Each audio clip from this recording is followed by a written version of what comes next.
Hello there and welcome to Scientific Serenity. Everything you hear here is carefully researched and prepared for you. Now, take a deep breath. Let the darkness become gentle. Before we begin, you may notice your body starting to relax. A gentle yawn may arrive. Your breathing may slow. As this story unfolds, your mind will drift naturally towards sleep.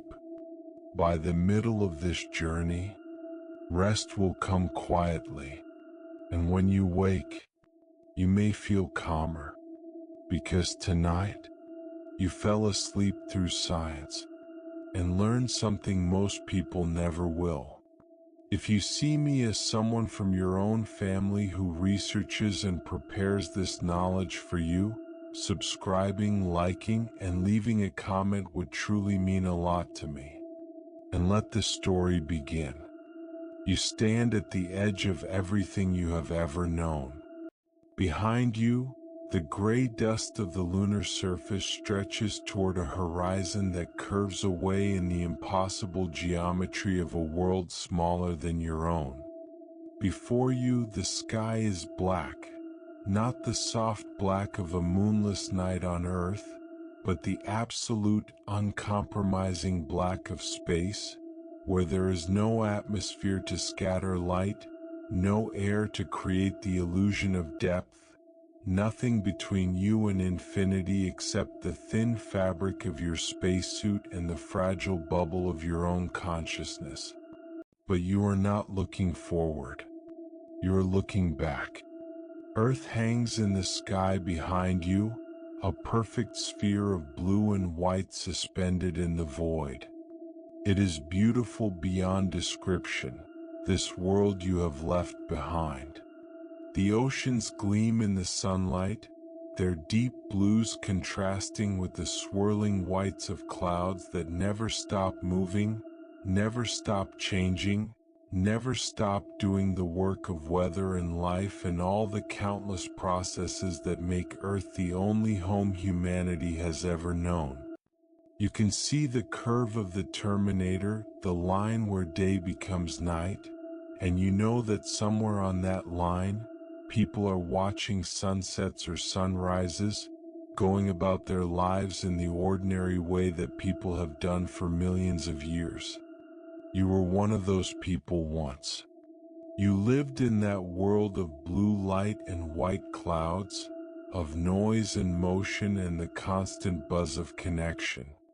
You woke each morning to the sound of alarms and notifications, to the pressure of obligations and the weight of expectations. You moved through your days in a fog of information, bombarded by signals from every direction, never truly alone, never truly quiet, never truly at peace. That world is behind you now. Literally, physically, cosmically behind you. And as you watch, it begins to fade. Not fade in the sense of disappearing. Earth is still there, still bright, still beautiful. But fade in the sense of receding, of growing smaller as you move away from it. You are walking now, taking slow, deliberate steps across the lunar surface, each step carrying you further from the blue world and closer to the black. With each step, Earth shrinks a little more, its details blurring, its features merging into a generalized brightness that could be any planet, any world, any place that is not here. The ground beneath your feet is gray. Not the gray of concrete or asphalt or any familiar gray from Earth, but a gray that is older, more ancient, more untouched. Lunar regolith, the fine powdery dust that covers this world like a blanket, crunches softly under your boots, the only sound in a universe that has otherwise fallen silent. There is no wind here, no rustle of leaves, no distant traffic, no hum of machinery. There is only the crunch of your footsteps and the steady rhythm of your own breathing, amplified by the suit that keeps you alive in this airless place. You walk and you watch. Earth continues to shrink. It is no longer a sphere now, but a disk, then a coin, then a point of light no different from the brightest stars. The blue that was so vivid just moments ago has become indistinct, merged with the white into a general brightness that could be anything. You strain to see it, to hold on to it, to keep it in view for as long as possible. But the darkness is patient, and the distance is inexorable, and soon the blue light is gone. Earth has set. Not set as the sun sets on your world, slipping below the horizon in a blaze of color and drama. Set as in vanished, disappeared, swallowed by the curve of this smaller world and the geometry of your movement away from it. One moment it was there, the last reminder of everything you have ever known. The next moment it was gone and you were alone. Alone. The word deserves consideration. On Earth you are never truly alone. Even in the most remote wilderness there are animals, insects, the wind, the sounds of a living world. Even in the deepest isolation, there is the knowledge that others exist, that somewhere people are going about their lives, that you are connected to a vast network of humanity that spans the globe. Alone on Earth is a relative term, a comparison, a matter of degree. Here, alone is absolute. There is no one else on this side of the moon. No one has ever been here before you. No one will come after you for as long as you remain. The near side of the moon, the face that always turns toward Earth, has been visited by humans and robots, photographed and mapped and studied in detail. But the far side, the side that never faces Earth, the side that is forever turned away from the blue world, remains untouched, unexplored, unseen by human eyes until this moment. You are the first human to stand here, to walk here, to breathe here. The first to see what no eye has ever seen, to experience what no mind has ever experienced. The first to be truly, absolutely, completely alone. The realization settles over you like a blanket. It is not frightening as you might have expected. It is not lonely as you might have feared. It is peaceful. Profoundly, deeply, utterly peaceful. Because if you are truly alone, then there is no one to judge you, no one to expect anything from you, no one to disappoint or impress or satisfy. There is only you and the moon and the stars and the infinite silence of space. You take another step. The regolith crunches. Your breath echoes in your helmet. These are the only sounds in your universe now, and they are enough. They are more than enough. They are the sounds of your own existence, the proof that you are alive, the rhythm that will accompany you through whatever comes next. The ground slopes gently downward as you walk, leading you into a shallow valley between two low hills. The hills are ancient, billions of years old, formed by impacts that occurred before life appeared on Earth. Their slopes are smooth, worn not by wind or water but by the constant rain of micrometeorites that has slowly pulverized the surface over eons. In the starlight, they appear almost soft, almost welcoming, almost like the hills of your home world seen from a distance on a moonlit night. But this is not your home world. This is something else entirely. This is a world without air, without water, without life. A world where the sky is always black and the ground is always gray and the only sounds are the ones you bring with you. A world that has waited billions of years for you to arrive, that will wait billions more after you are gone, that exists in a state of perfect, eternal patience. You stop walking and simply stand, letting the silence wash over you. It is not the silence of emptiness. There is too much here for emptiness. It is the silence of presence, of being fully in a place without the need to fill it with noise or activity or purpose. You are here.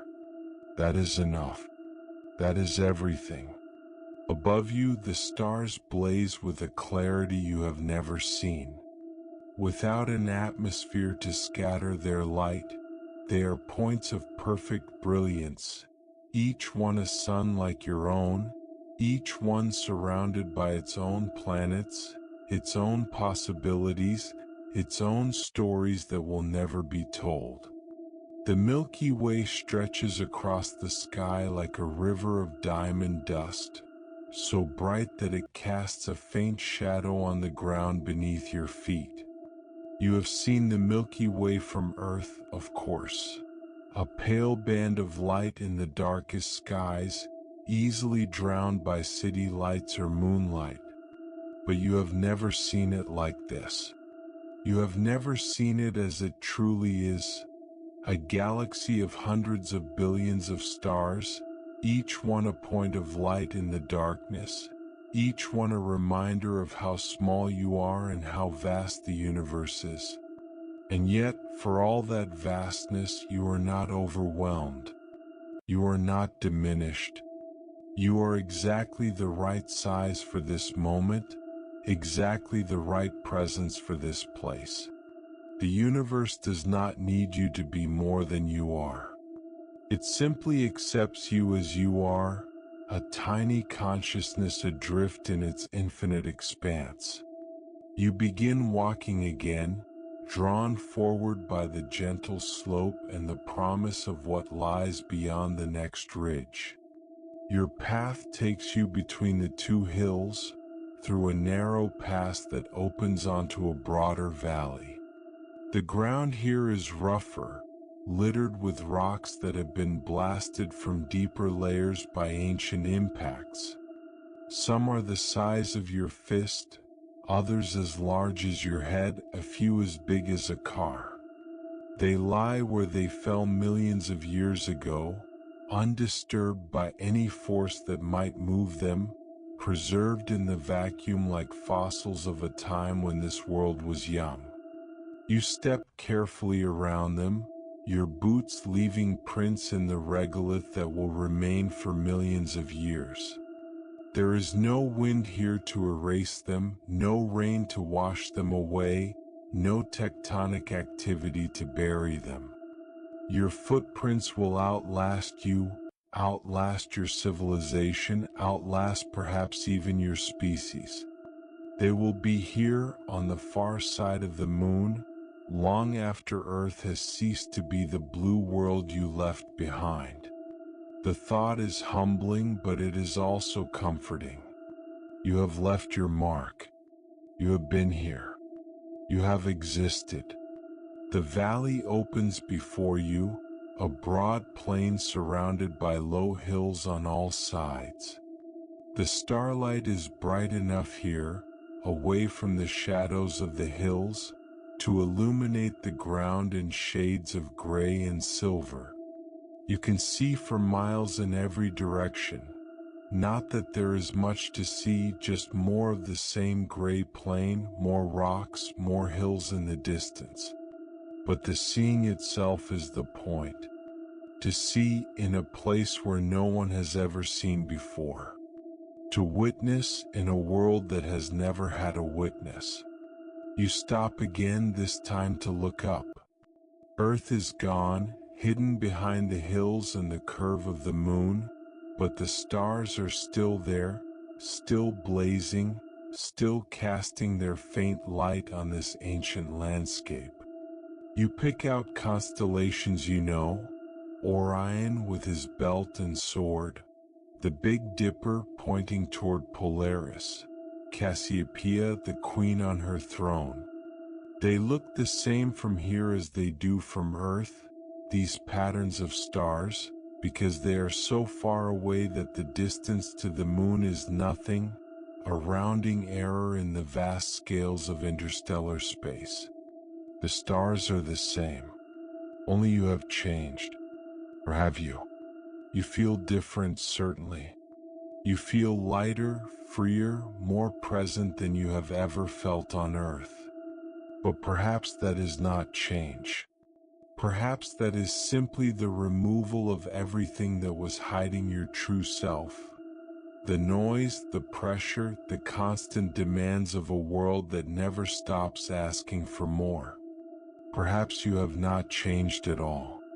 Perhaps you have simply become what you always were, what you always would have been, if only you could have found a place quiet enough to let it happen. The thought brings a smile to your face, though no one can see it behind your helmet.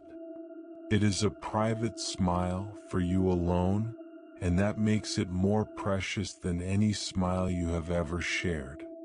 You walk on.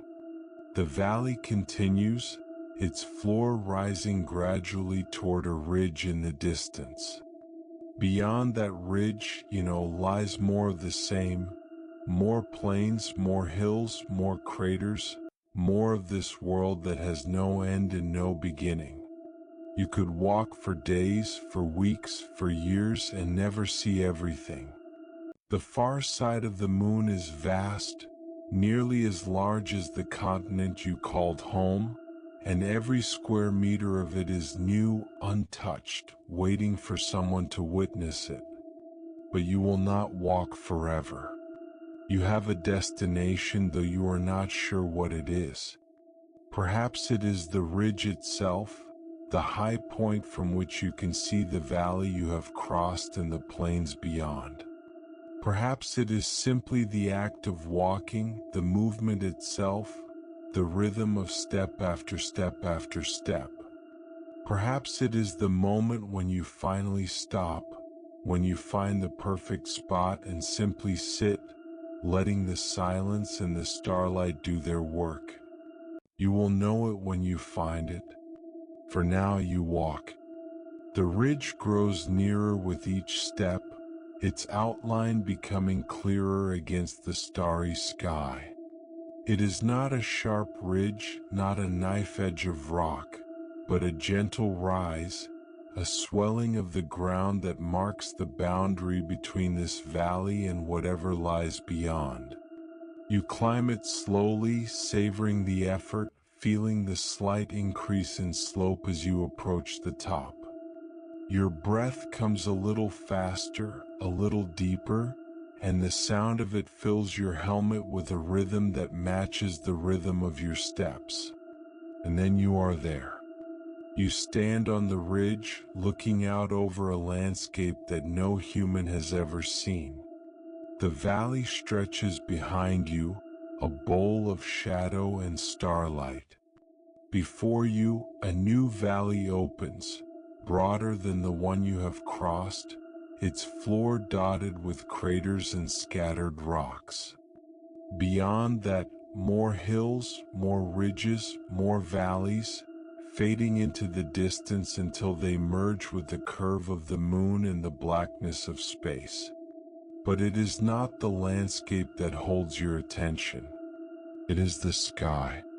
Without Earth to distract you, without its blue light to draw your gaze, you see the universe as it truly is. The stars are everywhere, so many that they seem to overlap, to merge, to form a continuous background of light. The Milky Way is a river of brilliance, its structure visible in a way it never is from Earth. You can see the dark lanes where dust blocks the light, the bright knots where stars are born, the vast spiral arms that contain more suns than you can count. And beyond the Milky Way, faint smudges of light that are other galaxies, other islands of stars, other universes of possibility. The Andromeda Galaxy is there, visible to your naked eye as a hazy patch. Its light 2.5 million years old by the time it reaches you. You are seeing Andromeda as it was before humans existed, before Earth had its first hominids, before the Pleistocene or the Pliocene or any of the epochs that shaped your world. That light has been traveling through space for longer than your species has existed, and it arrives at your eyes at this moment, on this ridge on the far side of the moon. The thought is staggering. It is also peaceful, because if light can travel for millions of years to reach you, then time is not what you thought it was. It is not a line from past to future, not a series of moments that disappear as soon as they occur. It is a vast, interconnected web, a fabric that contains everything that has ever happened and everything that ever will, all of it present at once, all of it accessible if only you know how to look. You look at the stars and the galaxies and the infinite darkness between them. You look at the ancient ground beneath your feet, the craters that record impacts from the dawn of the solar system, the rocks that have not moved since they cooled from molten magma 4 billion years ago. You look at yourself, at your own hands, at the spacesuit that keeps you alive in this airless place. And you see for the first time that you are part of it all. Not separate from the universe but embedded in it. Not an observer but a participant. Not a visitor but a native. This is your home now. Not the moon, not Earth, but the universe itself. You have always belonged to it, always been part of it, always been held by it. You just never knew because the blue light of Earth was always there, always calling you back, always reminding you of the small world you came from. Now that light is gone and you can see what was always there, the infinite, the eternal, the all. You sit down on the ridge, letting your legs fold beneath you until you are resting on the ancient regolith. The ground is cold, colder than anything on Earth, hundreds of degrees below freezing, but your suit protects you, holds you in its bubble of warmth and air and life. You are safe here. You are comfortable here. You are home. The stars will slowly overhead as the moon rotates beneath them. The rotation is slow. A full day on the moon takes about 27 Earth days, but you can perceive it if you watch carefully, if you note the positions of stars relative to the horizon and wait for them to change. The stars rise and set with the same stately pace that governs everything on this world. A pace that has nothing to do with human time and everything to do with the deep rhythms of the cosmos. You watch them for a long time. Minutes, hours, you cannot tell, and it does not matter. Time has become irrelevant here, a human construct that has no meaning in this place. What matters is the watching itself, the being present, the simple act of existing in this moment and letting it fill you completely. The blue light of Earth is gone. You have said your farewell to the world that made you, the world that shaped you, the world that you will always carry with you even as you leave it behind. It is there, somewhere beyond the horizon, waiting for your return if you ever choose to return. But for now, it is absent, and in its absence you have found something you never knew you were missing. Yourself. Not the self that was defined by others, by expectations, by the noise and pressure of a world that never stops demanding. That self is gone, faded with the blue light, dissolved into the darkness from which it came. What remains is something simpler, something purer, something that has always been there but never had room to emerge. It is the self that exists when no one is watching, when nothing is required, when the only task is to be. And being is enough. Being is everything. You lie back on the regolith, letting your body relax into the gentle curve of the ridge.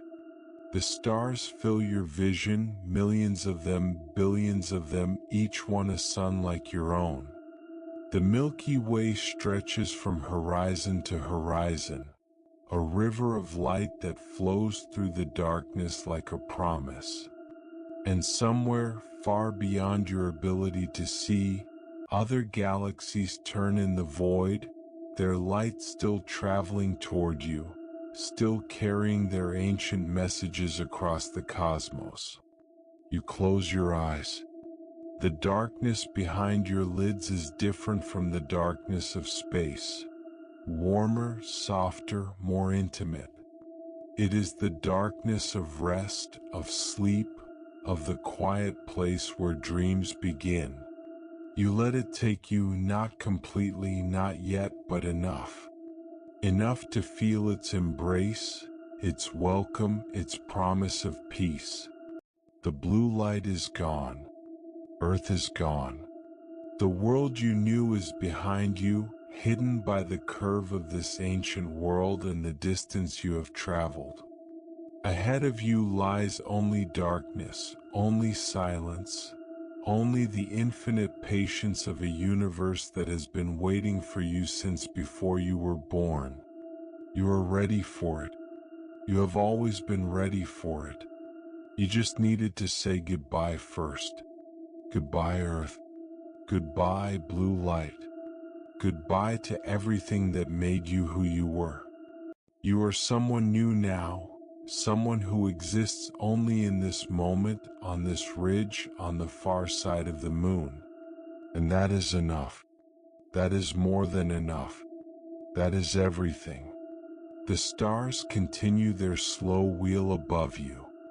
The regolith holds you gently, its ancient dust cradling your body like a mother cradling her child. Your breath comes slow and even, a gentle rhythm that matches the rhythm of the cosmos. You are home. You have always been home. You just never knew it until now. The blue light is gone. Long live the darkness. You are walking again, but something has changed. The silence that surrounded you before has deepened, become more complete, more absolute. It is not just the absence of sound anymore, it is the absence of something you never realized you were hearing until it stopped. For your entire life you have been bathed in signals. Radio waves, television broadcasts, cell phone transmissions, Wi-Fi signals, the constant hum of human communication filling the air around you like an invisible ocean. You never noticed it because you never had to. It was always there, as constant and unnoticed as the air you breathed, the background radiation of a connected world. Not here. Not anymore. You have crossed the threshold. The moon's massive body now stands between you and Earth, a solid sphere of rock nearly 3,500 kilometers in diameter, blocking every signal that might have followed you. The radio waves that carry human voices, human music, human news, all of it stops here, absorbed by the lunar surface, reflected back into space, or simply unable to penetrate the kilometers of rock that separate you from everything you once knew. Your helmet radio, which until moments ago carried the faint hiss of empty frequencies, is silent now. Completely, utterly silent. Not the hiss of static, not the crackle of distant interference, but true silence. The silence of a frequency that is receiving nothing because there is nothing to receive. You reach up and touch the radio controls on your wrist. The display shows no signal, no connection, no possibility of connection. You are in a dead zone, not the kind of dead zone you experienced on Earth, where a few bars of signal might appear if you climbed a hill or moved to a window. A true dead zone. A place where no signal has ever reached, where no signal will ever reach, where the very concept of signal is meaningless. The realization brings a smile to your face. Not a sad smile, not a lonely smile, but a smile of pure, uncomplicated relief. For the first time in your life, no one can reach you. No notification can disturb you. No call can interrupt you. No message can demand your attention. You are beyond the reach of everyone and everything, floating in a bubble of perfect, absolute isolation. You take a deep breath, letting the air fill your lungs and then release it slowly. The sound of your breathing is the only sound in your universe now, and it is enough. It is more than enough. It is the sound of your own existence, amplified by the silence that surrounds it, made precious by its singularity. The ground beneath your feet continues its gentle slope, leading you deeper into this world of silence. The regolith crunches with each step, the only other sound that breaks the stillness. You find yourself walking more slowly now, more deliberately, savoring each step as if it were the only step that matters. In a way it is.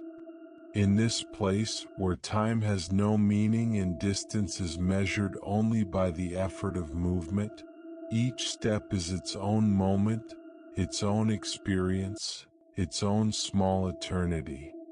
You think about the world you left behind. The world of constant connection, of notifications and alerts, of the endless stream of information that flows through every moment of every day. You think about how strange it will seem when you return. If you return, how overwhelming the noise will be after this perfect silence. But that is a thought for another time. For now there is only this. The silence, the solitude, the simple act of walking on a world where no one can reach you. The terrain changes as you walk, the gentle slope giving way to a more broken landscape. Craters appear, their rims rising from the plain like ancient walls. You approach one, drawn by its symmetry and the promise of shelter it offers. The rim is low enough to climb, and you do, picking your way carefully up the slope of pulverized rock until you stand on the edge, looking down into the bowl below. The crater is perhaps 100 meters across, its floor smooth and flat, covered with the same gray regolith that blankets everything. In the center, a small peak rises. The central uplift that forms when the impact that created the crater rebounds, pushing rock upward from below. It is a classic lunar crater, the kind you have seen in countless photographs and documentaries, but seeing it in person, in whatever sense you can be said to be in person here, is something else entirely. You stand on the rim for a long time, simply looking. The starlight illuminates the crater in shades of gray and silver, picking out details that would be invisible in the direct sunlight that bathes the near side. Shadows are long and soft, cast by an angle of light that comes from everywhere and nowhere, the combined glow of a million distant suns. Then you do something you have been wanting to do since you arrived. You turn off your helmet radio. The switch is small, almost invisible among the other controls on your wrist. You have to feel for it, your gloved fingers finding it by touch rather than sight. For a moment you hesitate. Turning off the radio means cutting the last link to the world you left behind, even if that link is only the faint hope of a signal that will never come. It means accepting, finally and completely, that you are alone. You flip the switch. The silence that follows is not different from the silence that came before. The radio was silent already, receiving nothing, but it feels different. It feels final. It feels complete. It feels like the last door has closed, the last connection has been severed, the last thread has been cut. You are alone now in a way you have never been alone before, in a way no human has ever been alone before. And it is wonderful. You take another deep breath, and this time you hear it not through the radio speakers but through the structure of your suit itself, the sound conducted through the helmet's materials directly to your ears. It is a different sound, more intimate, more immediate. It is the sound of your own life, contained within this small bubble of air and warmth, carried with you as you walk through a world that has no life of its own. You climb down into the crater. The slope is gentle, the regolith soft under your boots, and you find yourself sliding more than walking, riding small avalanches of dust down toward the floor. It is playful, almost childlike, this descent, and you laugh. A sound that surprises you, that echoes in your helmet and reminds you that you are still capable of joy. At the bottom you stop and look up. The rim of the crater rises around you, cutting off your view of everything beyond. You are in a bowl of shadow, surrounded by walls that hold the darkness close. Above you the stars are still visible, a circle of light at the top of the bowl, but everything else is the soft, diffuse glow of starlight reflected from the crater walls. You sit down on the crater floor, letting your body rest against the gentle slope.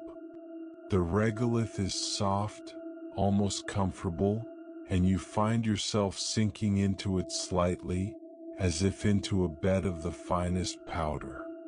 You close your eyes and simply breathe, listening to the sound of your own breath, feeling the gentle rise and fall of your chest, aware of nothing but your own existence in this moment. The silence is absolute now. Not a single sound penetrates your awareness except those you create yourself. No wind, no animals, no distant traffic, no hum of machinery. No radio static, no crackle of interference, no faint hiss of empty frequencies.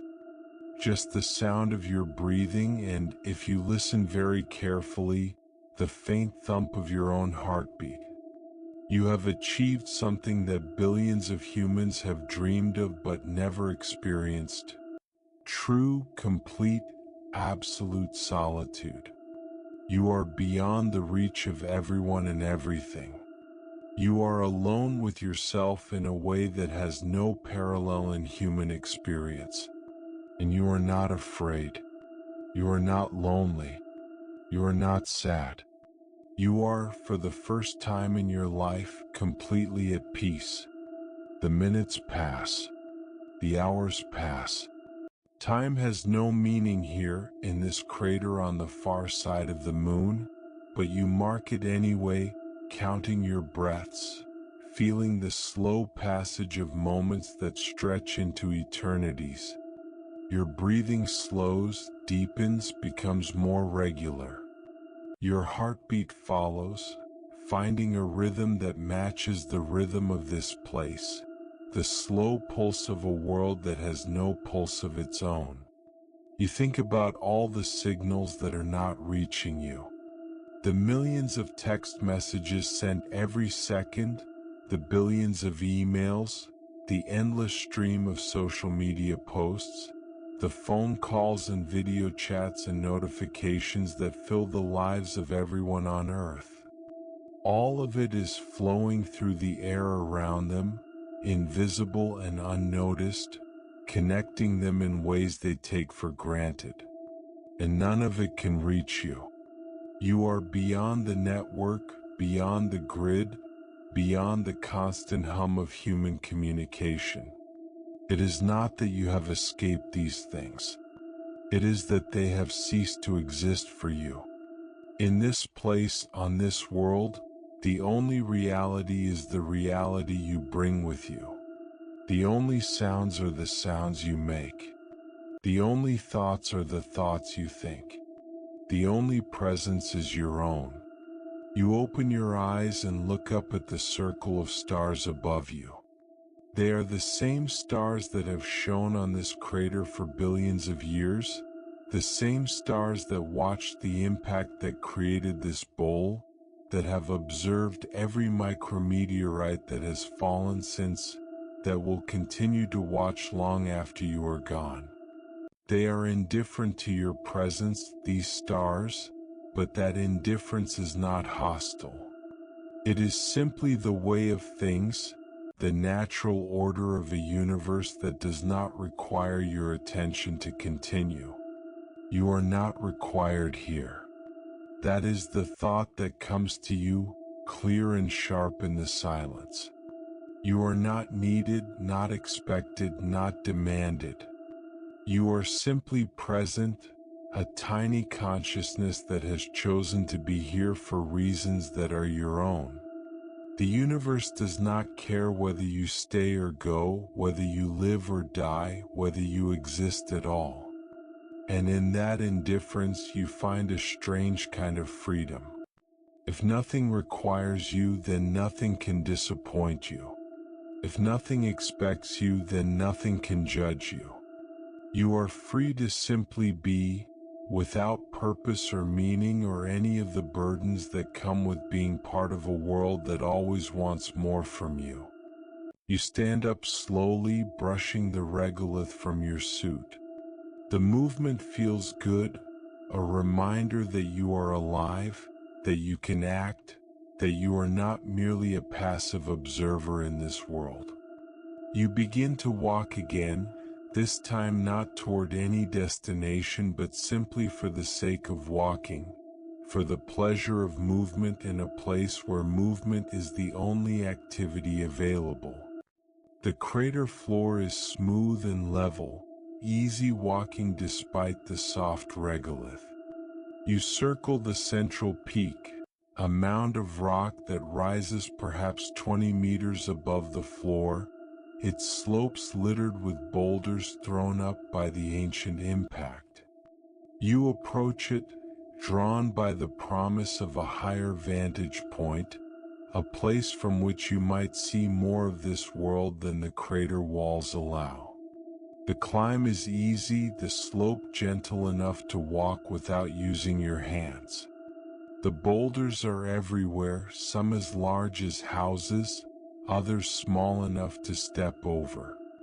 They are ancient, these rocks, older than any rock on Earth, preserved in the vacuum for billions of years without weathering or erosion. You touch one as you pass, your gloved hand resting on its surface for a moment. It is cold, of course, but you feel the cold only as a faint chill through the insulation of your suit. What you feel more strongly is the age, the immense, incomprehensible age of this rock that has existed since before life appeared on your home world. At the top of the peak you stop and look around. The view is spectacular. The crater stretches below you, its floor smooth and dark, its walls rising on all sides. Beyond the walls, you can see the surrounding plain, the same gray landscape you have been walking through, dotted with other craters and low hills. And beyond that, fading into the distance, more of the same, an endless expanse of ancient rock and dust that stretches to the horizon and beyond. But it is not the view that holds your attention. It is the silence. Even here, even with the vast landscape spread before you, the silence is absolute. No wind rustles, no birds call, no insects buzz.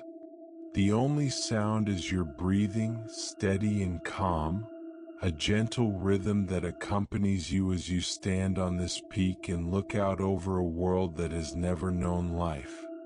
You reach up and touch your helmet, feeling the smooth curve of the visor that protects your face from the vacuum. Behind that visor, your face is relaxed, peaceful, free of the tension that marked it for so many years on Earth.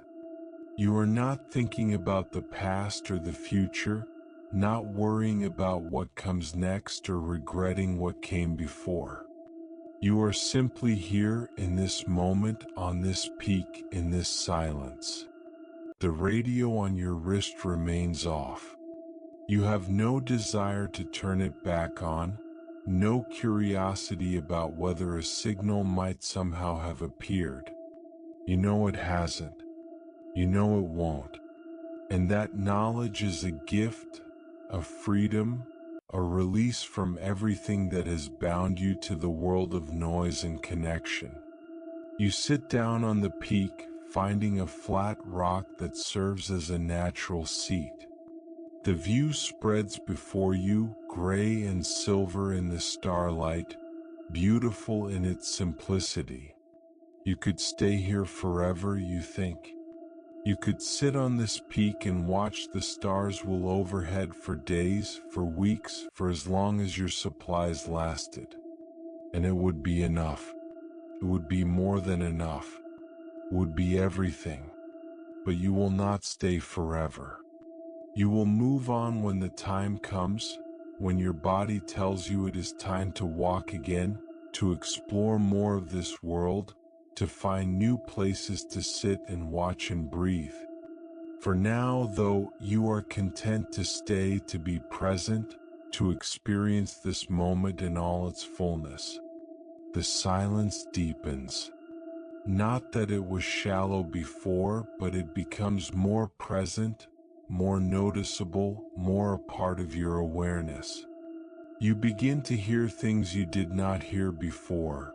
The faint whisper of your own blood moving through your veins, the soft rustle of your suit as you shift position, the almost imperceptible sound of your own heartbeat. These sounds have always been there, but the silence of this place amplifies them, makes them audible in a way they never were on Earth. You listen to them for a long time, these sounds of your own life. They are beautiful in their own way, these internal rhythms, these reminders that you are alive. They are the only music you need now, the only soundtrack that matters. And then, slowly they begin to fade. Not disappear, but soften, become background, recede into the general awareness that is your consciousness in this moment. Your breathing slows, your heartbeat follows, your entire being settles into a state of profound calm. You are not asleep, not yet, but you are approaching that boundary, that threshold where wakefulness begins to blur into something else. The stars above you seem to brighten, as if responding to your deepening calm. The Milky Way stretches across the sky, its billions of stars a silent chorus that sings without sound. You are part of that chorus now, a single note in a cosmic symphony that has been playing since the beginning of time. You are not separate from the universe. You are the universe experiencing itself in this moment, on this peak, in this silence. The thought is not new. Philosophers have expressed it for millennia, but it has never felt as true as it does now. Here, in the absolute isolation of the moon's far side, with no signals to distract you and no noise to disturb you, you can feel your connection to everything. Not as an idea, but as a physical sensation, a warmth that spreads through your chest, a lightness that lifts your spirit, a peace that settles into your bones. You close your eyes and let it wash over you. The silence holds you, cradles you, rocks you gently toward the edge of sleep. You are not fighting it, not resisting, not trying to stay awake for one more moment of awareness. You are letting go, surrendering to the peace that this place offers, accepting the gift of true rest. The radio on your wrist remains off. The signals that cannot reach you continue their impossible journey, bouncing off the moon's surface or traveling past it into empty space. None of them will find you. None of them will disturb you. You are beyond reach, beyond connection, beyond the world that made you. And in that beyond, you have found yourself. The night is young or old, you cannot tell. The stars continue their slow wheel above you, indifferent to your presence, unaware of your peace. The crater holds you in its ancient bowl, its walls a shelter against nothing, its floor a bed of the softest dust. You are home in a way you have never been home before. Sleep approaches, gentle and patient. You welcome it. You have earned this rest, this release, this final letting go of the day's journey. Tomorrow, if tomorrow has any meaning here, you will walk again, explore further, find new places to sit and watch and breathe. But tonight there is only this: the silence, the stars, the slow drift toward unconsciousness. The last thing you hear before sleep takes you completely is the sound of your own breathing. It is soft, regular, peaceful. It is the sound of life in a place without life, the sound of consciousness in a world without thought, the sound of you, alone and at peace on the far side of the moon. And then even that fades and there is only silence. Perfect, absolute, eternal silence. You wake to darkness. For a moment, the old fear stirs, the primal human terror of blindness, of not knowing where you are, of being lost in the void. But then memory returns, and with it peace. You are on the far side of the moon. You are alone. You are safe. And the darkness is not emptiness but presence, not absence but fullness. You open your eyes. Above you, the universe unfolds in all its infinite glory. The stars are everywhere, so many that they cease to be individual points and become a continuous fabric of light. The Milky Way stretches from horizon to horizon, a river of diamond dust so bright that it casts shadows on the crater floor. And beyond the Milky Way, faint smudges of light that are other galaxies, other islands of stars, other universes of possibility, each one containing billions of suns and who knows how many worlds. You have seen stars before, of course. Everyone has. But you have never seen them like this. From Earth, even on the darkest night, the atmosphere scatters and dims starlight, reducing the Milky Way to a pale band and limiting the visible stars to a few thousand at most. Here, with no atmosphere to interfere, the stars are revealed in their true numbers and their true brilliance. You are seeing the universe as it really is, not as it appears through the filtering lens of an atmosphere. You lie still for a long time, simply looking. The stars will slowly overhead as the moon rotates beneath you, their motion so gradual that you can barely perceive it. But if you watch carefully, if you fix your gaze on a particular star near the horizon, you can see it move, can see it sink toward the rim of the crater and eventually disappear.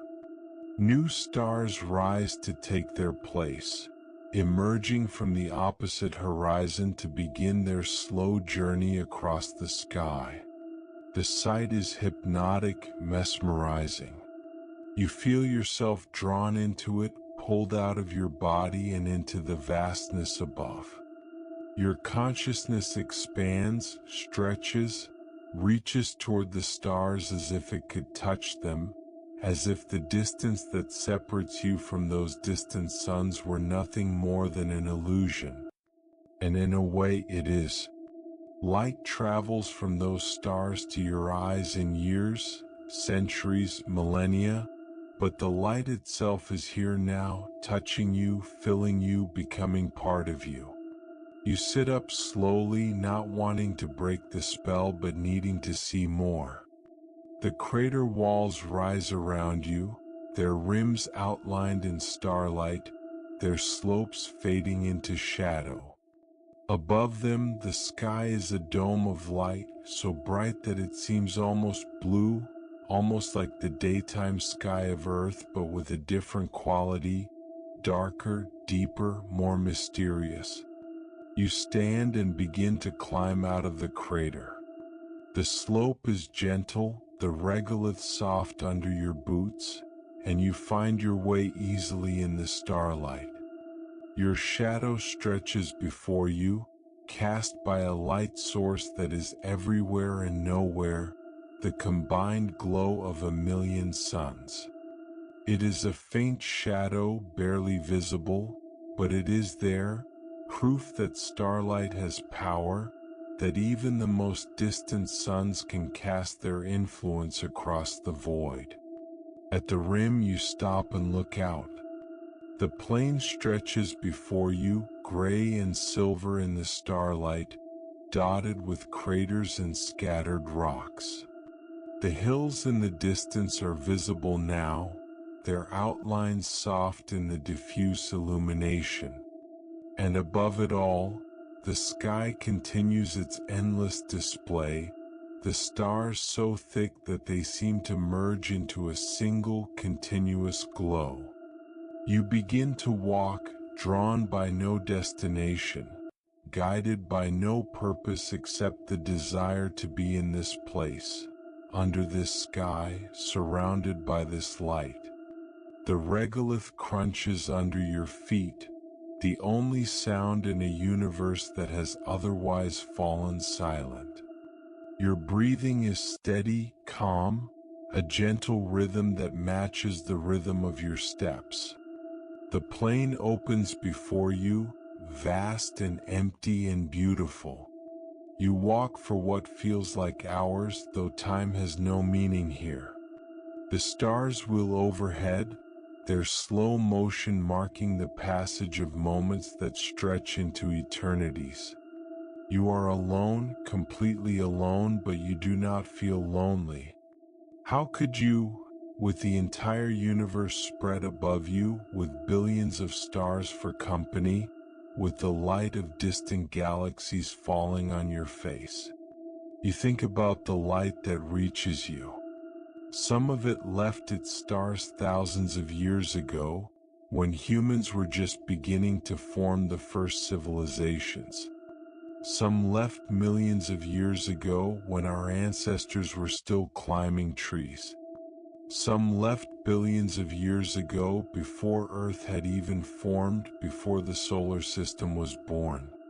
That light has been traveling through space for longer than anything on your world has existed, and it arrives at your eyes at this moment, on this plane, on the far side of the moon. The thought is staggering. It is also humbling. You are so small, so insignificant, so temporary. And yet, in this moment, you are the recipient of light that has traveled across the universe to reach you. You are the witness that those distant suns have been waiting for, the consciousness that gives meaning to their existence. Without you, that light would fall on empty ground, would be absorbed by rock and dust, would vanish without ever being seen. But you are here and you see, and in seeing, you complete the journey that those photons began billions of years ago. You stop walking and simply stand, letting the starlight wash over you.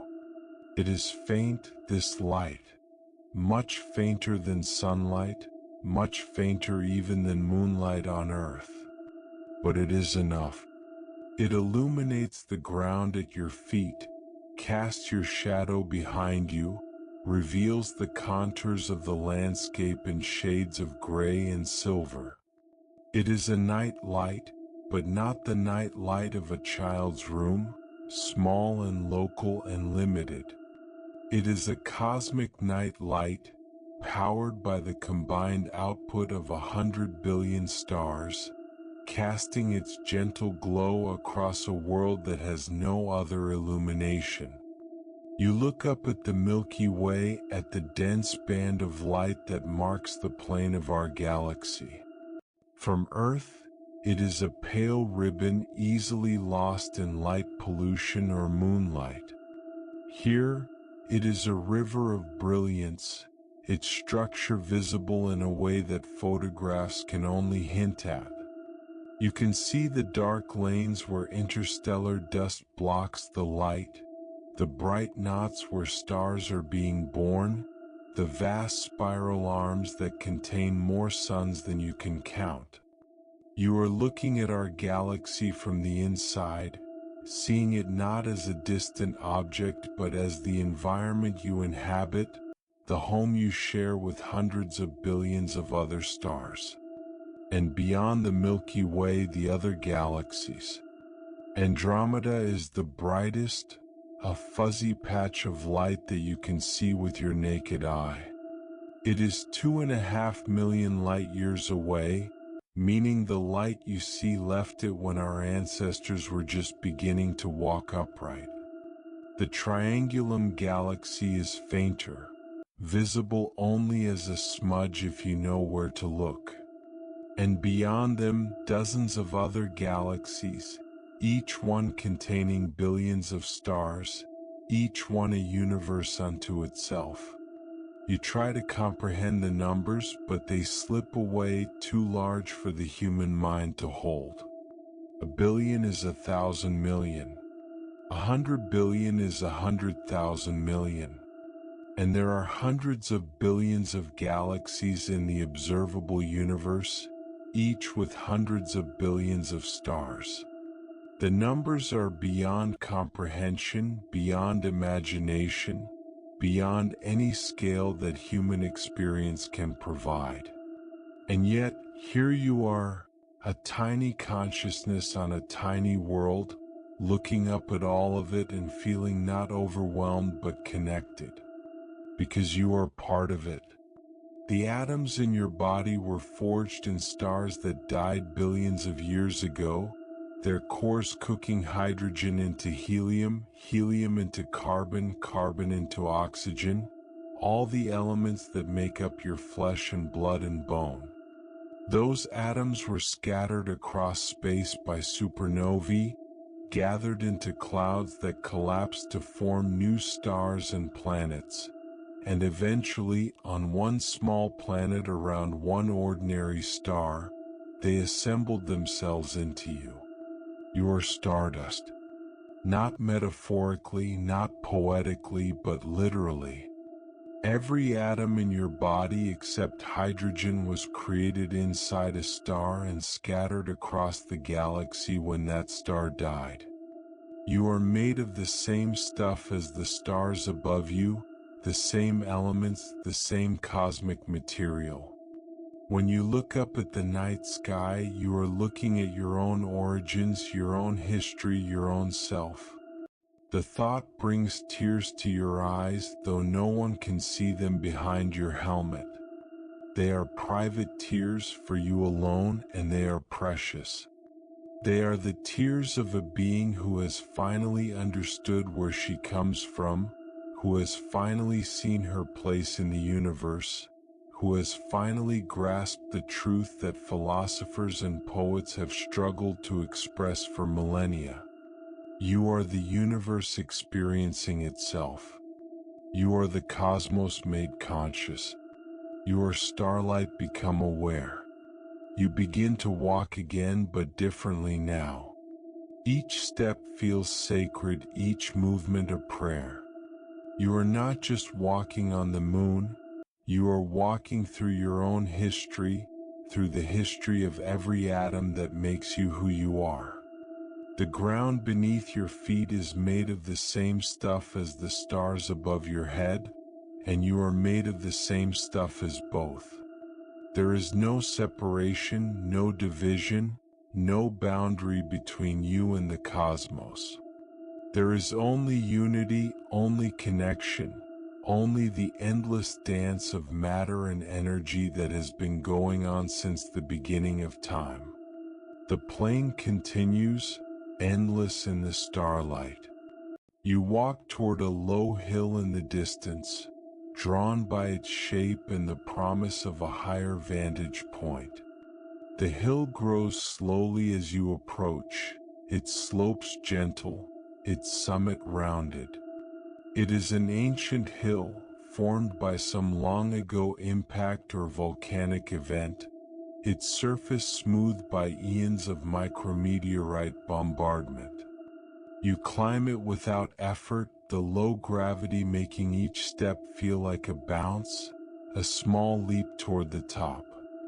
At the summit, you stop and look around. The view is breathtaking.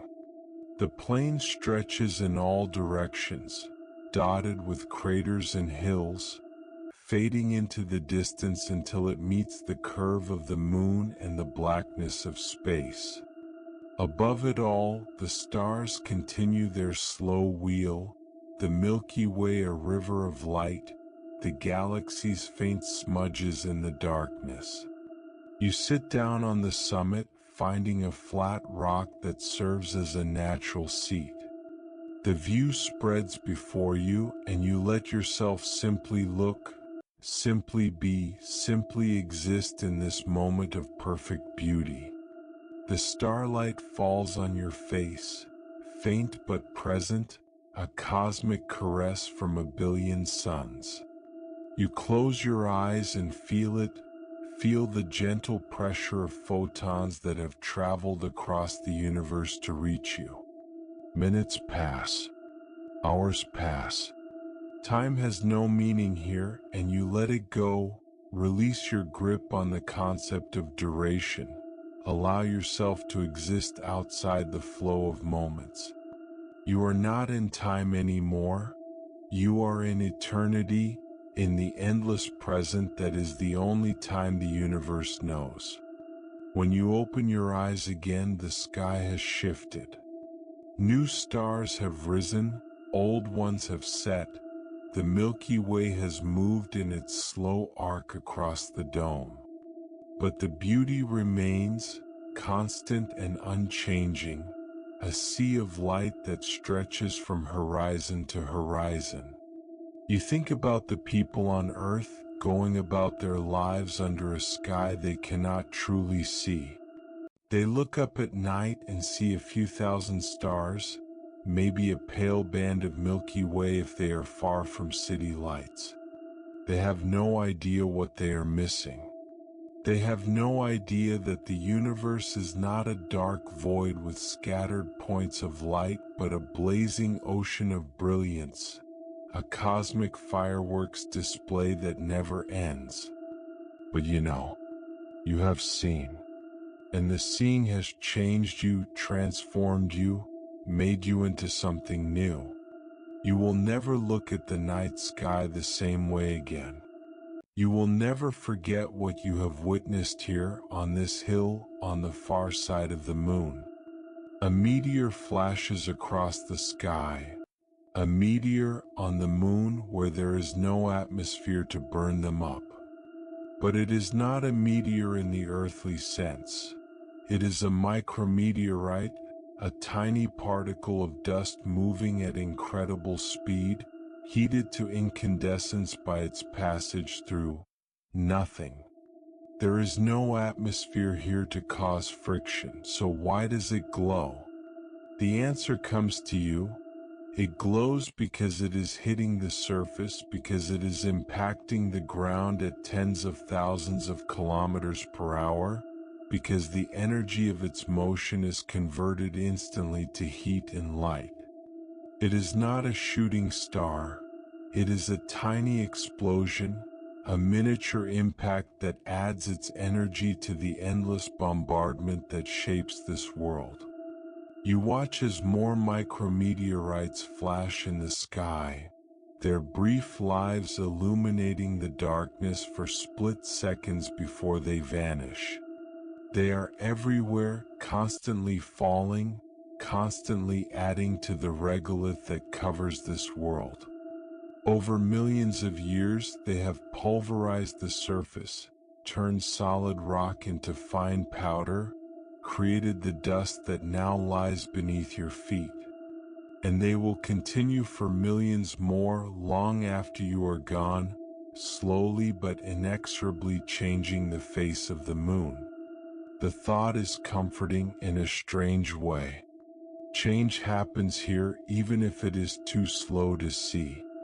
The universe is not static. It is dynamic, alive, constantly in motion. The stars move, the micrometeorites fall, the moon slowly rotates. Nothing is permanent, not even here, not even in this place that seems so unchanging. You stand up, feeling the low gravity lift you easily from your seat.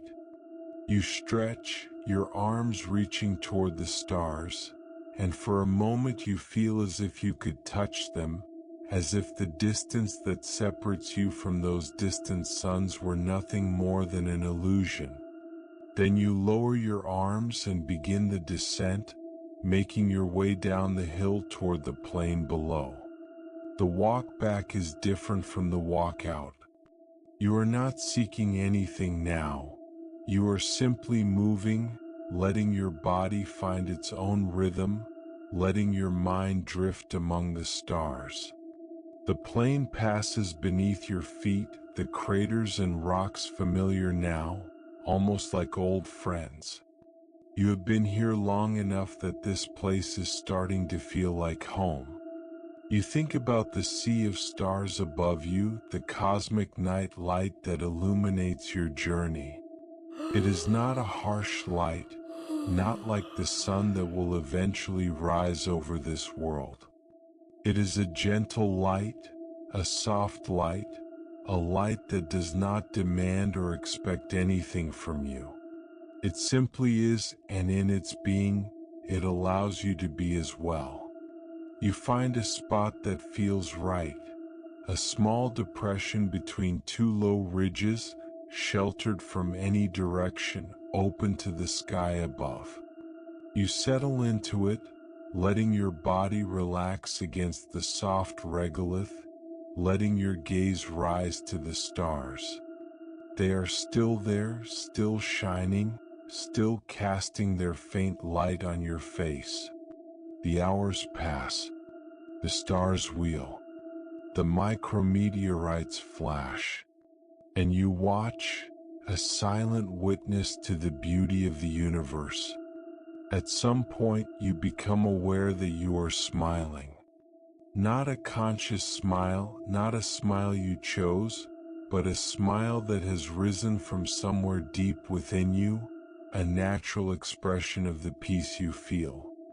It is a good smile, a true smile, a smile that has no purpose except to express the joy of being alive in this moment. You let it remain. There is no one to see it, no one to judge it, no one to interpret it.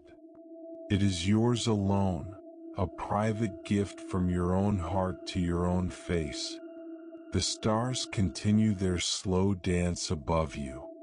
The Milky Way blazes across the sky.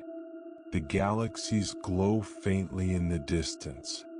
And you, a tiny consciousness on a tiny world, are part of it all. You are stardust. You are starlight. You are the universe experiencing itself. And in this moment, that is enough. That is everything. The sea of stars stretches above you, endless and beautiful. You float in it, a tiny swimmer in an ocean of light. The cosmic night light holds you, cradles you, rocks you gently toward the edge of sleep. You are not fighting it. You are not resisting. You are letting go, surrendering to the peace that this place offers, accepting the gift of rest beneath the most beautiful sky you have ever seen. The stars watch over you as you drift. They have been watching for billions of years, and they will watch for billions more. Your presence here is a moment in their endless existence, a brief flicker of consciousness in the vast darkness. But it is enough. It is more than enough. It is everything. You close your eyes and the stars are still there, imprinted on the inside of your eyelids, a permanent memory that you will carry with you forever. The sea of stars has become part of you as you have become part of it. Sleep comes gently, like a tide rising, like a wave washing over you. You sink into it without resistance, without fear, without any desire to stay awake for one more moment of awareness. The stars will still be there when you wake. They will always be there. The cosmic night light continues its silent vigil, casting its faint glow on the face of a sleeping traveler, a tiny consciousness at rest beneath the infinite sky. And that traveler is you. You wake to the same stars that watched you sleep. They have moved, of course. The moon's slow rotation has carried them across the sky, but they are still there, still shining, still casting their faint light on this ancient world. You lie still for a moment, orienting yourself, remembering where you are and how you came to be here. The memories return slowly, gently, like a tide rising. The journey, the silence, the stars. And now, this new day, if day is the right word for a period of light that comes not from the sun but from a billion distant suns. You sit up and look around. The landscape is unchanged as it has been unchanged for millions of years. The same gray plain stretches in all directions, dotted with the same craters, scattered with the same rocks. The same hills rise in the distance, their outlines soft in the starlight. Nothing has moved, nothing has changed, nothing has happened since you closed your eyes. This is a world without weather, without erosion, without any of the forces that constantly reshape the surface of Earth. Here time does not pass. Here time stands still. You stand up slowly, feeling the low gravity lift you easily from the ground. Your body is rested, refreshed, ready for whatever comes next. You stretch, your arms reaching toward the stars, and for a moment you feel as if you could touch them, as if the distance that separates you from those distant suns were nothing more than an illusion. Then you lower your arms and begin to walk. The regolith crunches under your feet, the only sound in a universe that has otherwise fallen silent. It is a familiar sound now, almost comforting, a reminder that you are here, that you are moving, that you are alive. You have grown used to the silence, have come to love it even. The constant noise of Earth, the traffic, the voices, the endless hum of machinery, seems like a distant memory, a dream from which you have finally awakened. You walk without destination, without purpose, without any need to arrive anywhere. The walking itself is the point, the movement itself is the goal. Each step carries you forward into a landscape that never changes, that offers no surprises, that simply is what it has always been and will always be. And in that unchanging landscape, you find a kind of peace that you have never known before. The craters begin to appear more frequently as you walk, their rims rising from the plain like ancient walls. You approach one, drawn by its symmetry and the promise of shelter it offers. It is a small crater, perhaps 50 meters across, its floor smooth and dark. You climb its rim, picking your way carefully up the slope of pulverized rock, and stand on the edge looking down into the bowl below. The crater is perfect, almost artificial in its symmetry. The impact that created it must have been perfectly vertical, sending shock waves in all directions and creating a bowl that is nearly circular.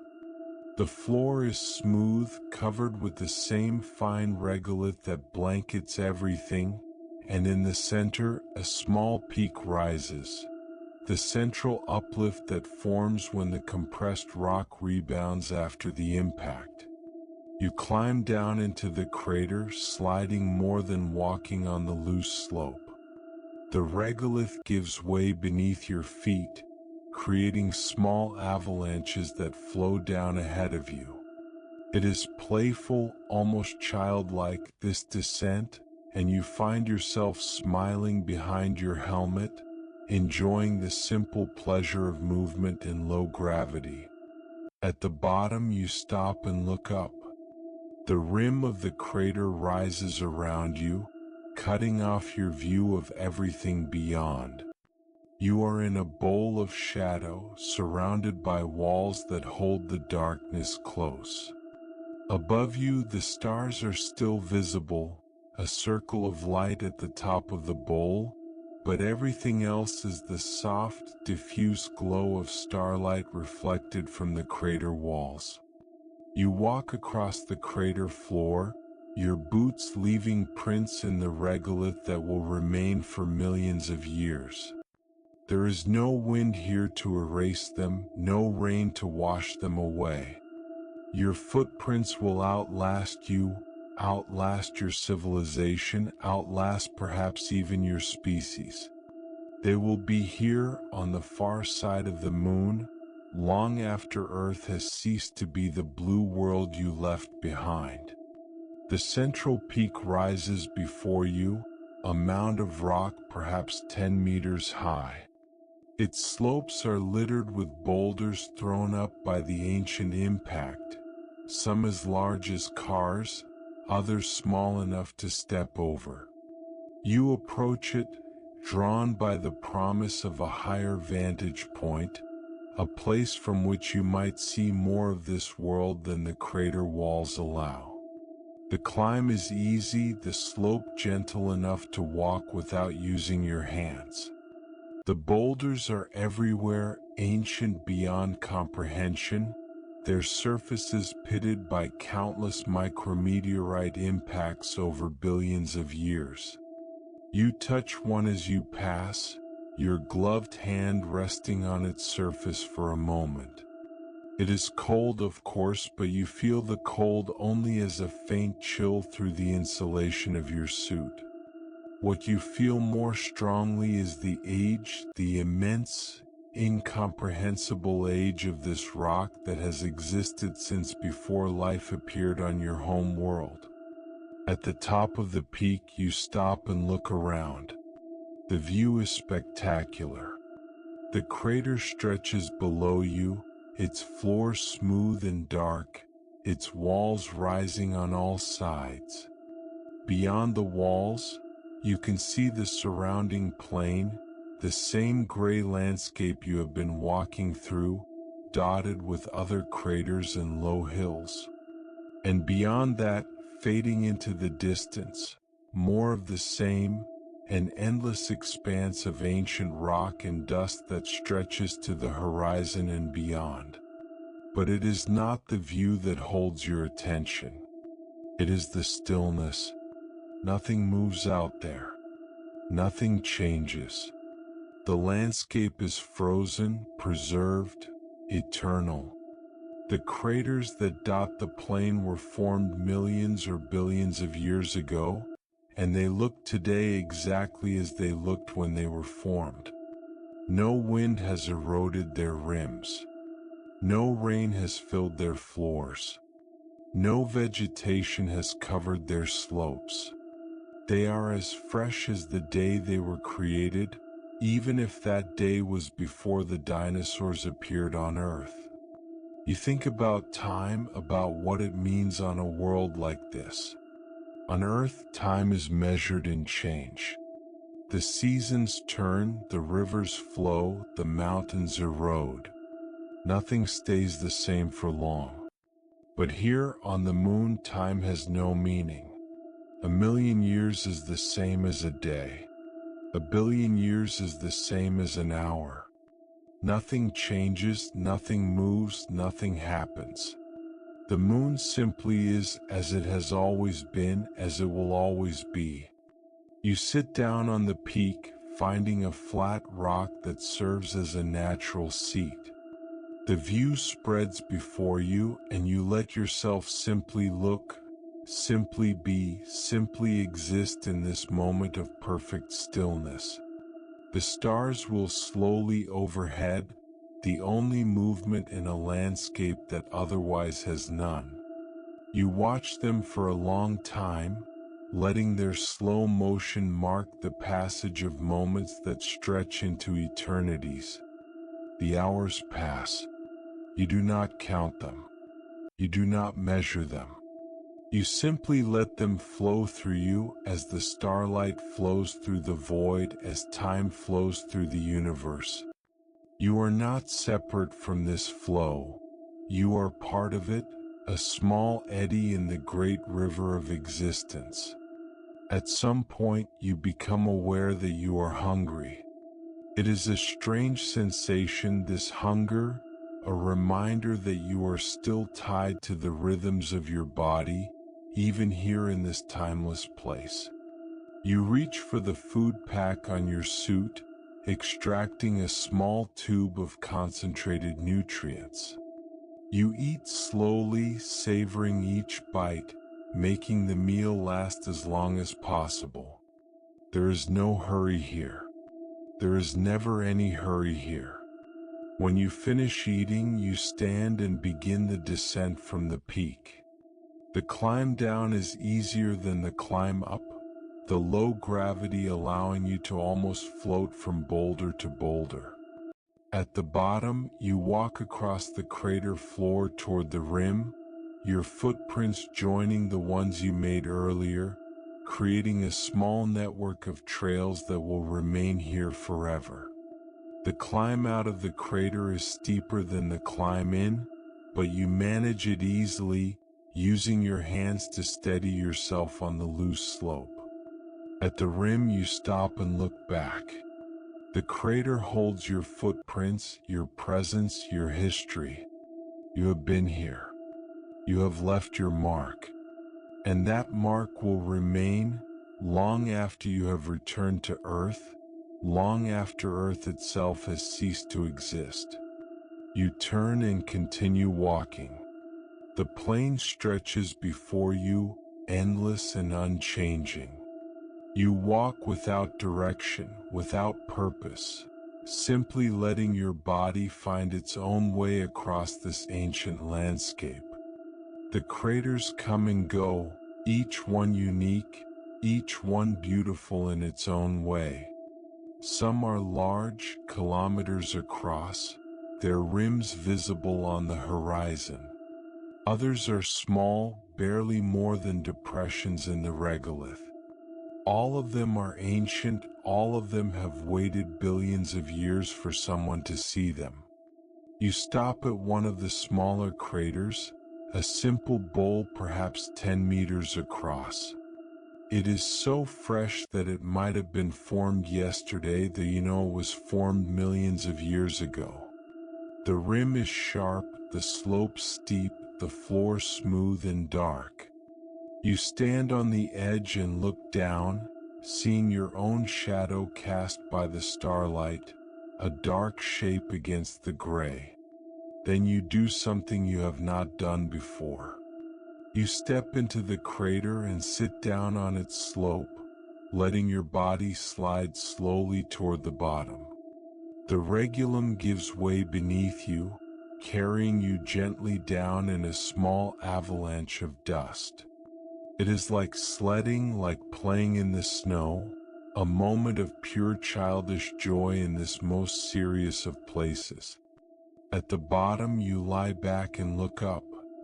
The crater walls rise around you, cutting off your view of everything except the circle of stars above. You are in a natural amphitheater, a private room with a ceiling of light. The stars seem brighter from here, more concentrated, as if the crater walls were focusing them into a single beam. You lie there for a long time simply looking. The stars wheel slowly overhead, their motion barely perceptible but undeniable. You watch as one bright star approaches the rim, sinks toward it and finally disappears. Another rises to take its place, emerging from the opposite side of the bowl. The cycle continues, endless and eternal, as it has for billions of years, as it will for billions more. At some point you fall asleep.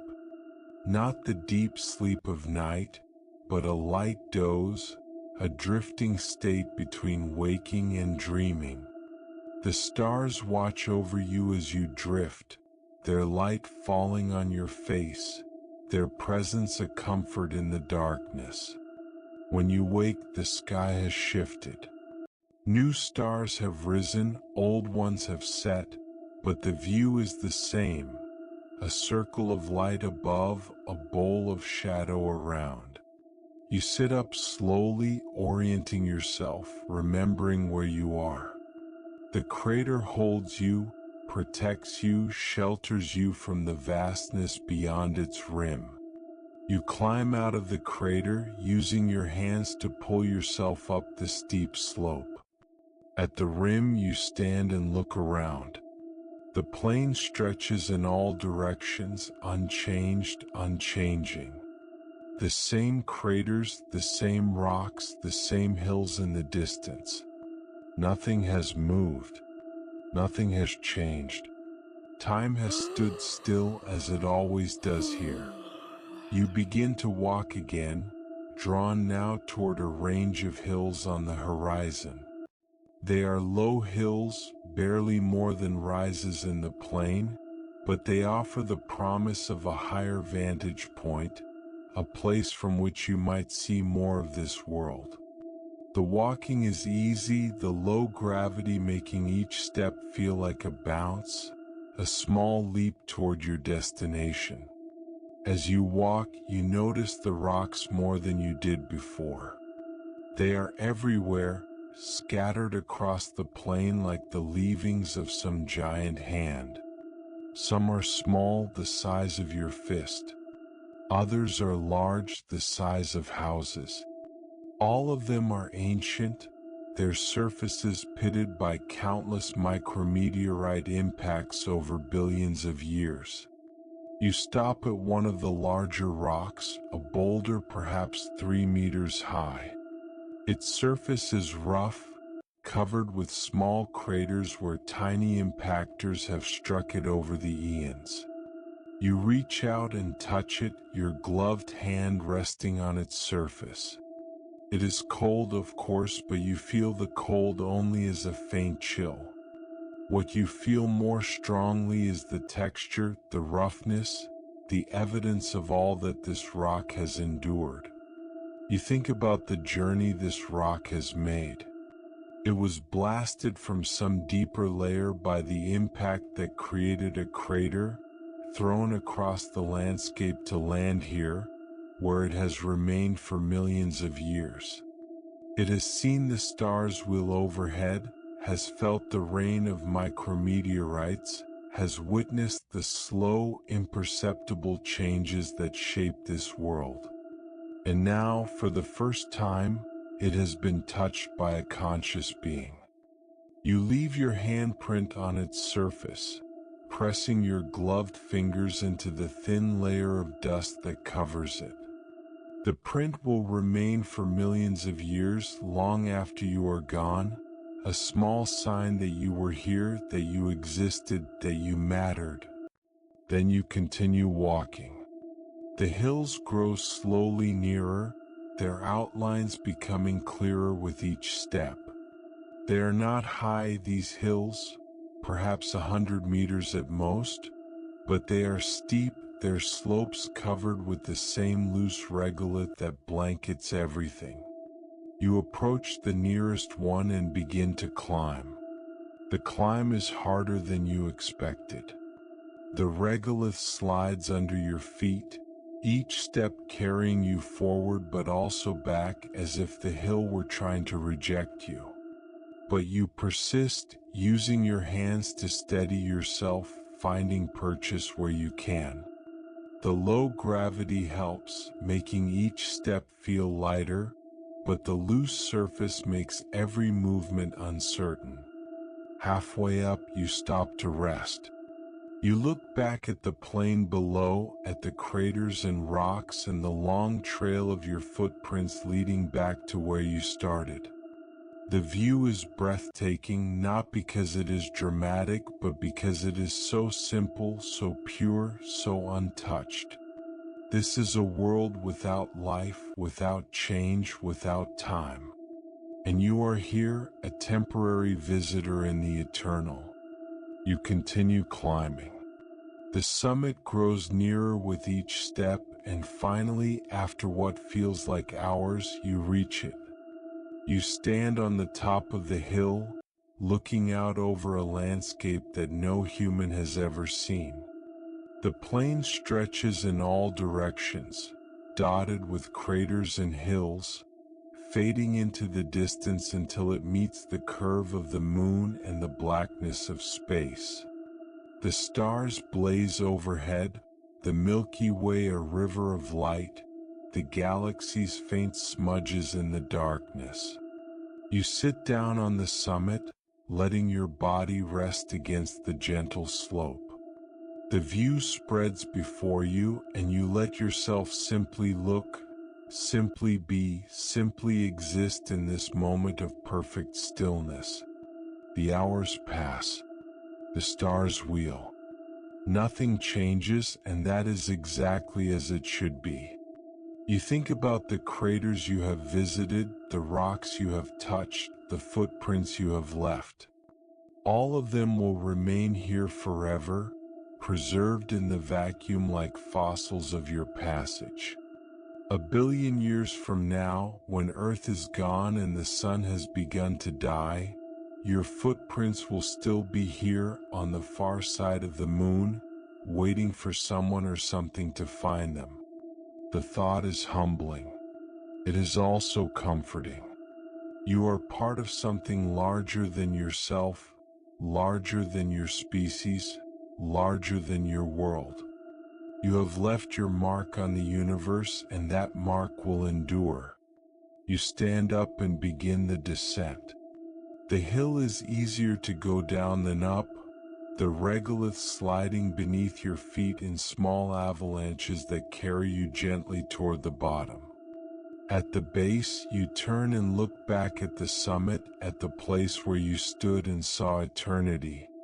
You will remember this moment forever, carry it with you always, let it shape who you are and who you become. Then you turn and walk away, back toward the plain, back toward the craters, back toward the endless landscape that has become your home. You walk without destination, without purpose, simply moving through this world of stillness and silence. The hours pass. The days pass. Time has no meaning here, but you mark it anyway, counting your steps, watching the stars wheel overhead, feeling the slow rotation of the moon beneath your feet. You are becoming part of this world, adapting to its rhythms, learning to live in its timelessness.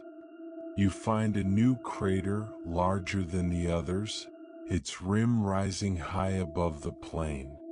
You climb it, stand on its edge, look down into its depths. The floor is dark, hidden in shadow, but you can sense its presence, feel its age. You climb down into it, your boots leaving prints that will remain forever. At the bottom you lie back and look up. The stars are a circle of light above you, bright and beautiful and eternal. You let them fill your vision, let them become your world, let them carry you away into their infinite depths. This is where time stands still. This is where the universe waits. This is where you have come to find yourself, and in finding yourself, to lose yourself in something greater. The dust holds you, soft and ancient. The craters surround you, eternal and unchanging. The stars watch over you, patient and indifferent. And you, a tiny consciousness in the vastness, are at peace. You close your eyes and let the stillness take you. There is no need to move, no need to think, no need to do anything except be. You are here. That is enough. That is everything. The hours pass. The stars wheel. The moon rotates beneath you, carrying you slowly through the darkness. And you rest, held by the ancient dust, surrounded by the eternal craters, watched over by the infinite stars. Time stands still. And in that stillness you find yourself. You've been walking for a long time now. How long you cannot say. The days have no names here, the hours no numbers. Time has dissolved into something else, something softer, something that flows like water through your fingers. You only know that you have walked far, have seen much, have become someone new in the process. The landscape has changed around you as you walked. The craters have grown larger, more ancient, their rims worn smooth by eons of micrometeorite bombardment. The hills have become mountains, their peaks reaching toward the stars like the fingers of a buried giant. The plains have stretched on forever, an endless sea of gray dust that never varies and never ends. And through it all, you have walked, a tiny figure in an immense landscape, a single consciousness in a world without thought. But now you are tired. Not the tiredness of a long day's work, not the exhaustion of physical effort, but something deeper, something more profound. It is the tiredness of a long journey, of miles walked and sights seen and experiences accumulated. It is the tiredness of a life lived fully, a life that has reached its natural conclusion. It is the tiredness that comes before sleep, the deep, peaceful tiredness that tells you it is time to rest. You stop walking and look around. The place you have come to is like any other on this world. A plain of gray dust, dotted with craters, scattered with rocks, overlooked by low hills in the distance. But it feels different, feels right. It feels like the place where your journey should end. You choose a spot carefully, a small depression between two gentle rises that will shelter you from any direction. The regolith is soft here, deep and fine like the softest powder. You kneel down and touch it, feeling its texture through your gloves. It is cold, of course, but you have grown used to the cold. It no longer bothers you. You sit down slowly, letting your body settle into the dust. It gives way beneath you, molding itself to your shape, creating a natural cradle that holds you gently. You lean back and the dust supports you, soft and welcoming like the softest bed you have ever known. Above you, the stars blaze in their infinite numbers. The Milky Way stretches from horizon to horizon, a river of diamond dust that flows through the darkness. The galaxies glow faintly in the distance, each one an island of stars in the vast ocean of space.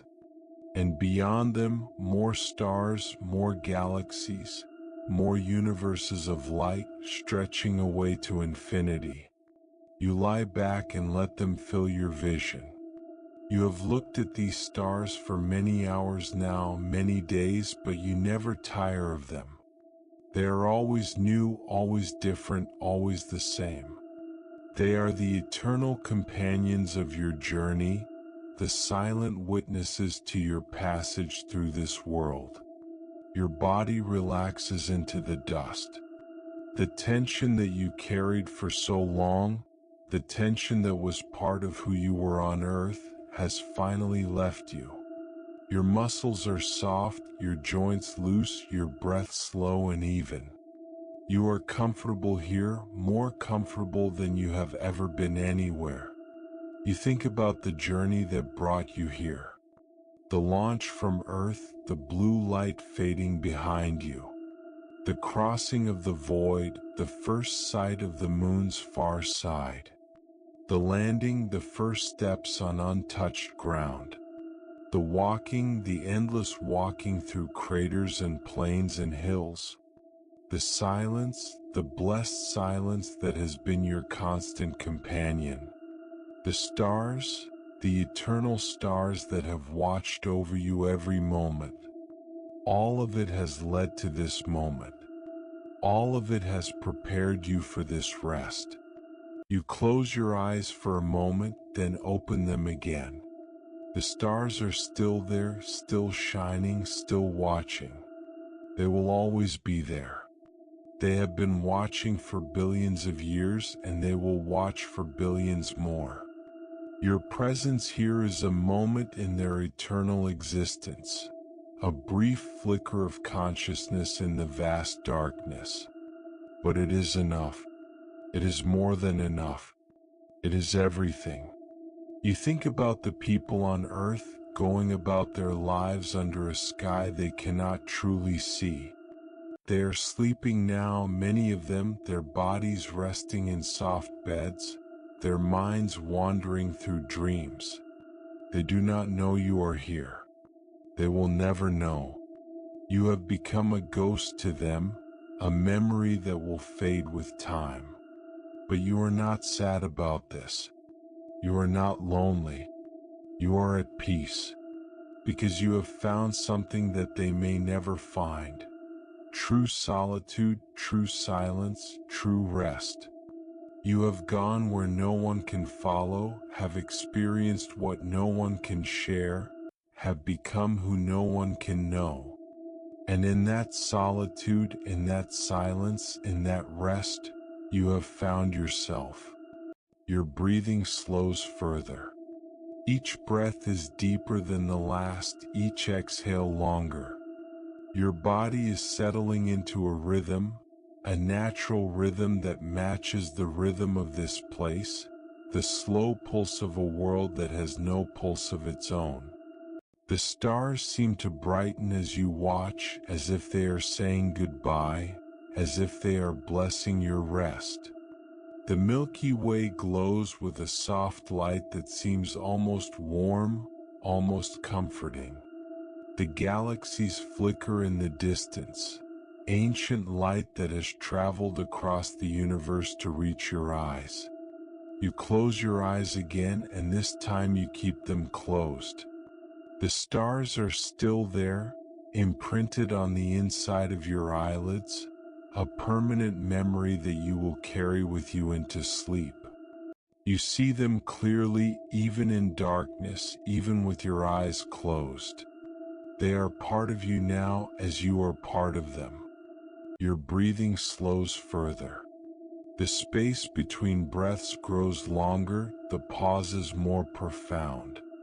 You are entering a state between waking and sleeping, that soft borderland where thoughts become dreams and dreams become thoughts. You think about the craters you have visited, the rocks you have touched, the footprints you have left. All of them will remain here forever, preserved in the vacuum like fossils of your passage. 1 billion years from now, when Earth is gone and the sun has begun to die, your footprints will still be here on the far side of the moon, waiting for someone or something to find them. You think about the silence that has surrounded you throughout this journey. It is the deepest silence you have ever known, a silence that is not merely the absence of sound but the presence of something else, something greater. It is the silence of the universe itself, the quiet that exists between the stars, the peace that lies at the heart of all things. You think about the darkness that holds you now. It is not the fearful darkness of childhood, not the threatening darkness of unknown dangers. It is a gentle darkness, a soft darkness, a darkness that cradles you like a mother cradles her child. It is the darkness of the womb, the darkness of the tomb, the darkness from which all things come and to which all things return. Your breathing slows further. The pauses between breaths are now longer than the breaths themselves. You are barely breathing, barely existing, barely present in this world. You are slipping away gently, peacefully, without fear or regret. The dust holds you soft and warm. The darkness surrounds you, gentle and protective. The stars watch over you, eternal and patient. You are safe here, safer than you have ever been anywhere. Nothing can reach you here. Nothing can harm you here. Nothing can disturb your rest. You think about the sun that will eventually rise over this world. In a few days, 14 Earth days to be precise, the sun will appear over the horizon, flooding this landscape with light and heat. The stars will fade, the Milky Way will vanish, and the long lunar day will begin. But you will not be here to see it. You will be sleeping, deep in the darkness, beyond the reach of light. And when the sun sets again 14 days later, you will still be sleeping. The stars will return, the Milky Way will reappear, and you will still be sleeping. The cycles will continue day and night, night and day for as long as the moon exists. And you will sleep through all of them undisturbed at peace. This is the eternal sleep. This is the surrender to darkness. This is the final destination of your journey. Your breathing slows to nothing. You are no longer aware of inhaling or exhaling, no longer conscious of the rhythm of your own body. You have become something else, something lighter, something that exists beyond breath and heartbeat and all the ordinary signs of life. You are consciousness now, pure consciousness, floating in the darkness like a star in the void. You are aware but not of anything in particular. You are present but not in any specific place. You are alive but not in any way that can be measured or defined. The darkness holds you. The silence surrounds you. The stars watch over you. And you rest finally and completely in the peace that passes all understanding. Time passes. You cannot say how much because time has no meaning here. Could be minutes, could be hours, could be days or years or centuries. It does not matter. Time is irrelevant now, a human construct that has no place in this eternal rest. You drift. That is the only word for it. You drift through the darkness like a leaf on a still pond, carried by currents that you cannot feel toward destinations that you cannot know. You are not moving, not really, but you are not still either. You are somewhere in between, in that soft borderland where movement and stillness become the same thing. The stars are with you even in this drifting. You see them faintly, distantly, like memories of light. They are your companions on this journey, your guides through the darkness. They have been with you since the beginning, and they will be with you until the end, which is not an end at all but a continuation into something else. You think about the nature of sleep. On Earth, sleep is a necessity, a biological requirement that must be fulfilled every day. It is a break from consciousness, a pause in the endless stream of waking experience. But here in this place, sleep is something else. It is not a break but a continuation, not a pause but a deepening. It is the natural state of this world, the state that everything here has existed in for billions of years. The moon sleeps. It has always slept. It sleeps through the long lunar night, through the 14 Earth days of darkness, and it sleeps through the long lunar day, through the 14 Earth days of light. It does not wake, does not stir, does not change. It simply is in its eternal sleep, dreaming whatever dreams a world can dream. And now you sleep with it. You have become part of its dream, a small consciousness adrift in its vast unconsciousness. You are no longer separate from this world. You are part of it, as much a part of it as any crater, any rock, any grain of dust. The darkness deepens, though that is impossible. The silence intensifies, though that is equally impossible.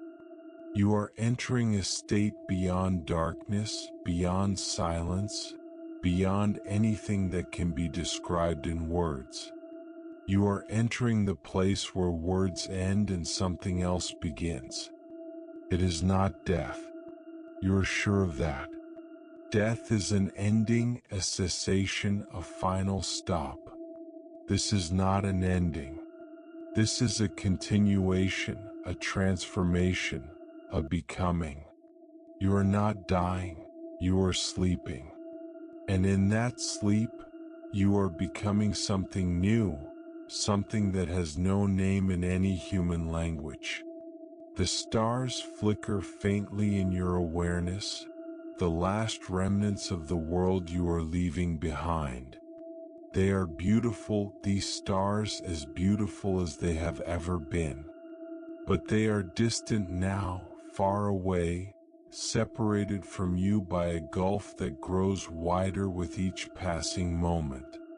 You do not regret leaving them. You do not regret leaving anything. Regret is a human emotion, tied to time and memory and the sense of what might have been. You are beyond all that now, beyond time and memory and the weight of the past. You are free, finally free, floating in the darkness like a newborn star. The dust beneath you is soft, so soft. It holds you like a mother holds her child, gently, lovingly, without any expectation of return.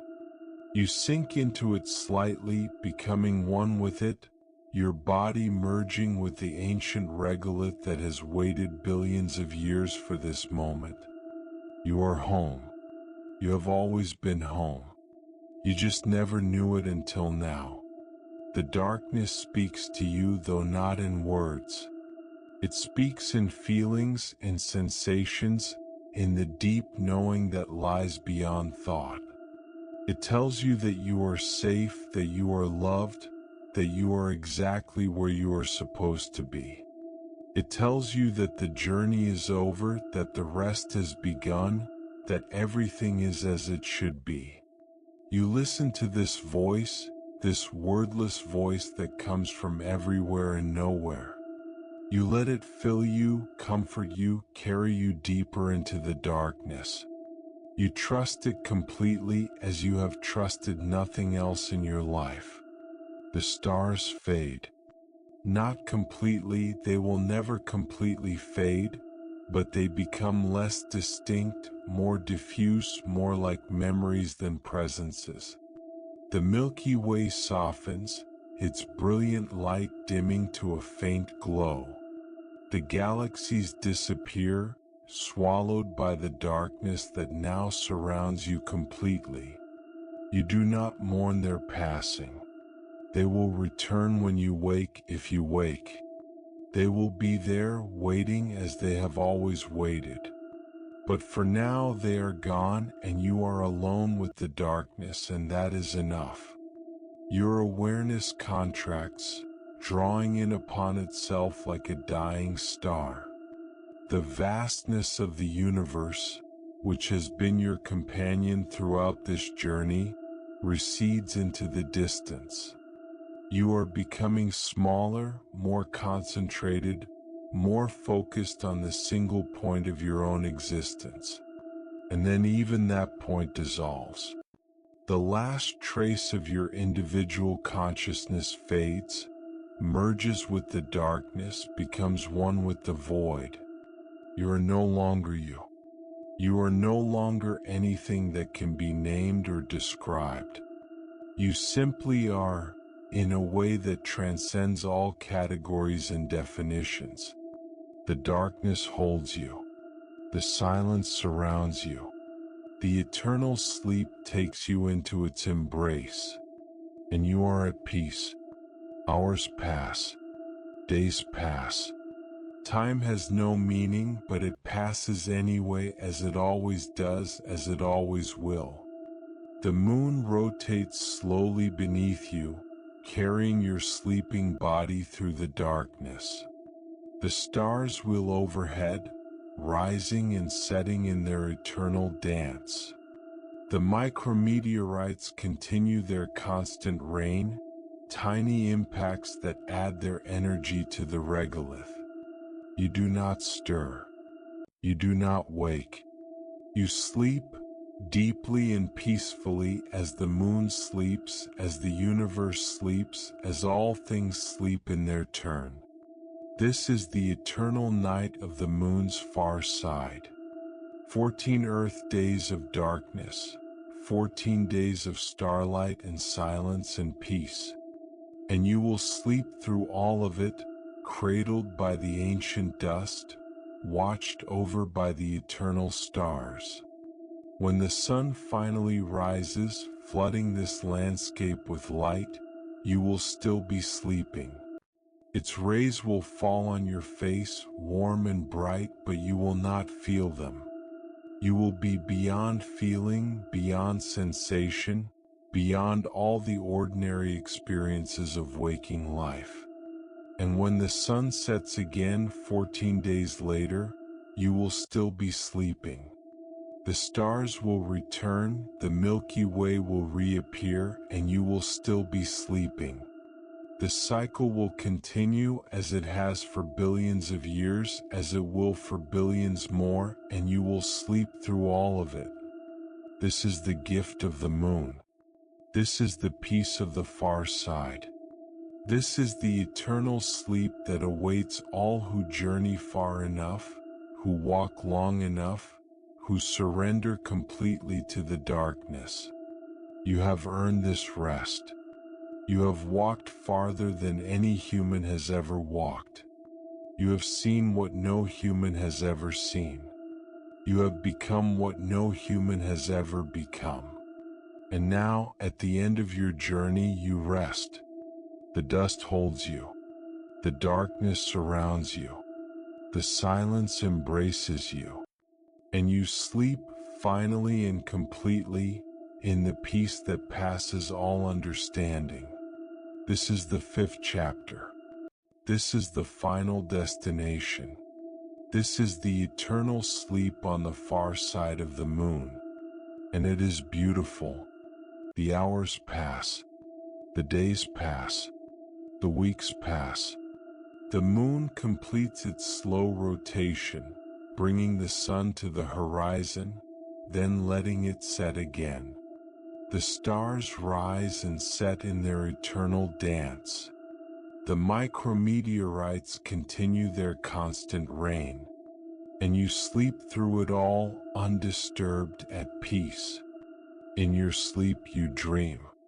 You dream of Earth, of the blue world you left behind. You dream of oceans and forests, of cities and fields, of all the people you knew and loved. They are distant now, these dreams, like memories of another life. They do not disturb you. They simply are passing through your sleeping mind like clouds through a sky. You dream of the journey that brought you here. The launch, the crossing, the landing. The first steps on untouched ground. The long walks through craters and plains. The silence, the blessed silence that has been your constant companion. The stars, the eternal stars that have watched over you every moment. All of it passes through your dreams, a lifetime of experiences compressed into moments of sleeping consciousness. You relive the best moments, the most beautiful moments, the moments that will stay with you forever. And then even the dreams fade. You sink deeper into sleep, into a state beyond dreaming, beyond consciousness, beyond everything that can be described. You are in the place where thoughts end and something else begins, the place that has no name in any human language. The darkness is complete now. The silence is absolute. The peace is beyond anything you have ever known. You are home. You have always been home. You will always be home. The moon continues its slow rotation, carrying your sleeping body through the darkness. The stars continue their eternal dance, watching over you with their ancient light. The universe continues its endless expansion, indifferent to your presence, unaware of your peace. And you sleep. You sleep as the moon sleeps, as the stars sleep, as the universe sleeps in its long dream of existence. You sleep without waking, without dreaming, without any awareness of the passage of time. This is the eternal sleep. This is the surrender to darkness. This is the final destination of your journey. And it is perfect. The hours pass. The days pass. The weeks pass. The months pass. Time continues its relentless flow, but you are beyond time now, beyond its reach, beyond its power. You exist in the eternal present, the moment that never ends, the now that contains all of existence. The sun rises and sets 14 times. The stars complete their slow circles in the sky. The micrometeorites add their tiny energy to the regolith. And you sleep through it all, undisturbed, at peace. In the distance, Earth shines blue and beautiful, a world of life and light and constant change. But you are beyond Earth now, beyond its pull, beyond its influence. You have become a creature of the moon, a being of darkness and silence and eternal rest. The moon accepts you as its own. It holds you in its ancient embrace, cradles you in its dust, watches over you with its patient mountains. You are no longer a visitor here. You are part of this world, as much a part of it as any crater, any rock, any grain of regolith. And you sleep. You sleep as the moon sleeps in its long dream of darkness. You sleep as the stars sleep in their endless dance across the sky. You sleep as the universe sleeps in its infinite expansion toward a destination that never arrives. This is the eternal sleep. This is the surrender to darkness. This is the peace that passes all understanding. And it is yours forever.